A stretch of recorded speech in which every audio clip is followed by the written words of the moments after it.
Hey everyone, it's Siobhan here. Today's video is kind of a mashup of two different things. It's a do-it-yourself and a hair idea all in one.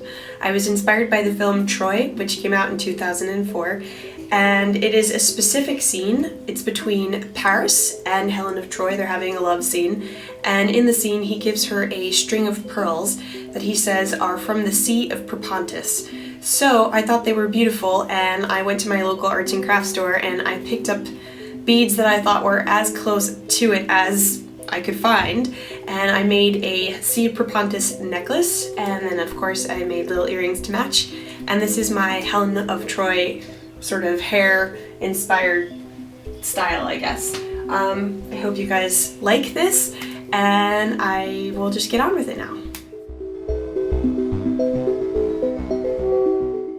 For this project you will need some jump rings and some jewelry clasps, some clear nylon beading cord, jewelry crimps. You'll need a measuring tape, a pair of scissors, and a pair of round nose pliers and a pair of chain nose pliers. You'll need some duct tape or jewelry clamps if you have them.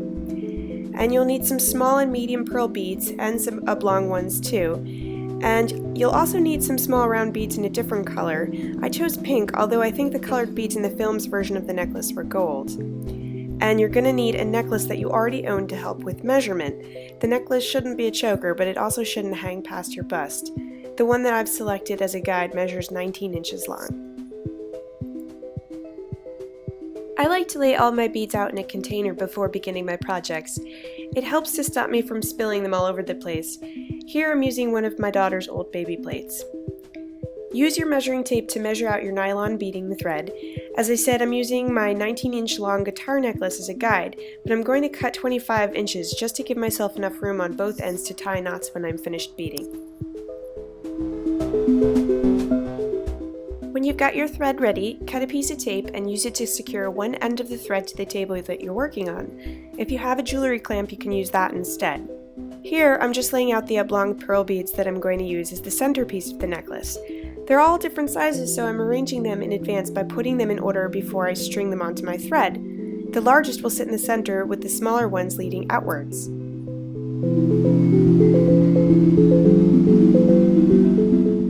I'm beginning by threading 3 of the medium pearls onto my string, and then I'll start putting the oblong beads on in the order I laid them out. In between each oblong, I'm placing a medium pearl bead. And once all the oblong beads are on the thread, I'll string another 3 medium pearls onto the end to finish it up.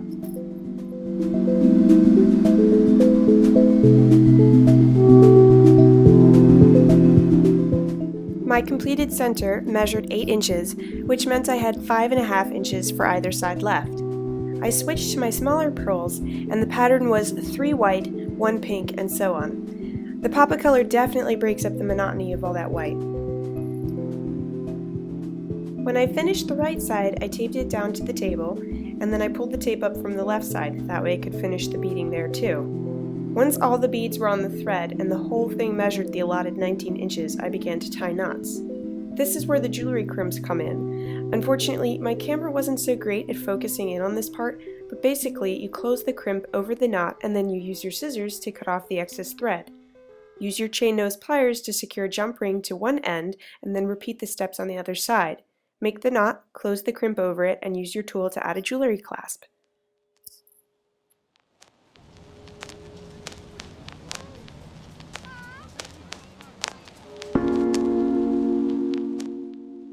For the earrings, you will need some eye pins, some head pins, and some plain earring hooks. Bead one of the medium pearls onto an eye pin and use a pair of cutters to clip off the excess wire. You'll only need a little bit to create the loop that will hook onto the earring back. And to make the loop, place the wire between your round nose pliers and turn your hand inwards. It took some practice for me to get this motion right, so don't be discouraged if you don't quite get it on the first try. To make the dangle part of the earring, I put one of my small pink beads on a head pin.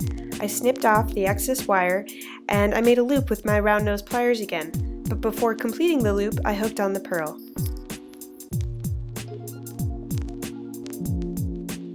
The last part was just opening up the earring backs with my chain nose pliers and securing the earring onto the hooks.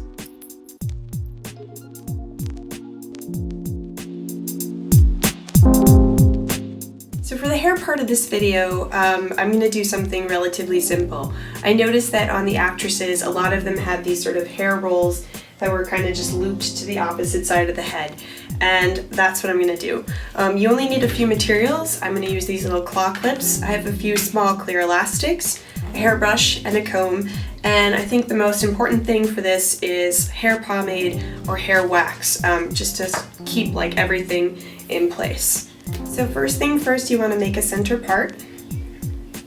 I'll take your comb and make a second section, just about here.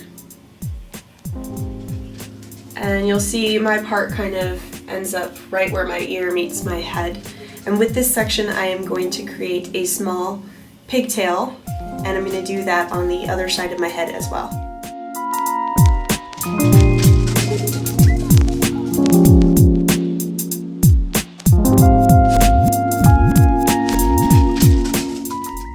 Now open up your pomade or your hair wax, and you want to use a pretty good amount because you want the hair to sort of hold this twisted shape. And so if you were just to twist it like this, it'll probably fall apart, and if you have any layers like I do, they tend to fall also. So if you put a big, huge goop into your fingers, it should help. Just spread it along your hair, like this. And even if you think that you're putting too much, you're probably not. I'm gonna do that also to this pigtail. Once that's done, just twist these sections away from your face like this.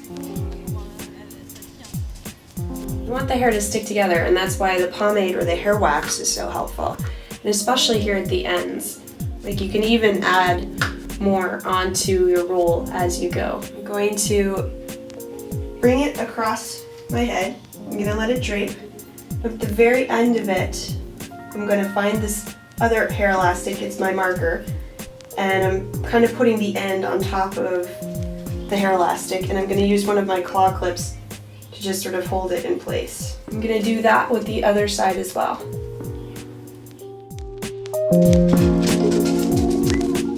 If you have any little ends that stick up like this, you can use a bobby pin, a regular bobby pin or an open bobby pin, to just kind of tuck that down. You can leave it like this,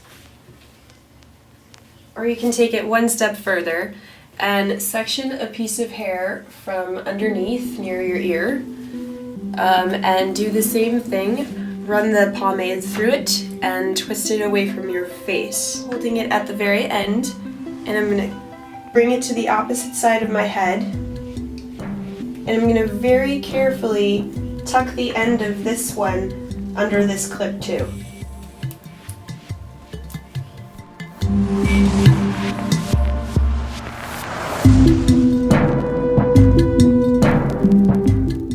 I really do like using hair pomade. I find this to be one of the most useful hair products in my arsenal of hair products, and I felt like I was in theme with some of the ancient women because they definitely did use wax in their hair for styling purposes. Obviously it wasn't in probably a convenient container like this at a local drugstore, but whatever. Anyway, this is the end of my Helen of Troy inspired video. Again, Sea of Propontis necklace, earrings to match, and hair. I hope you guys liked it. In the underbar below, there will be some links to different documentaries. I even found a film, so I'll put that in the underbar as well.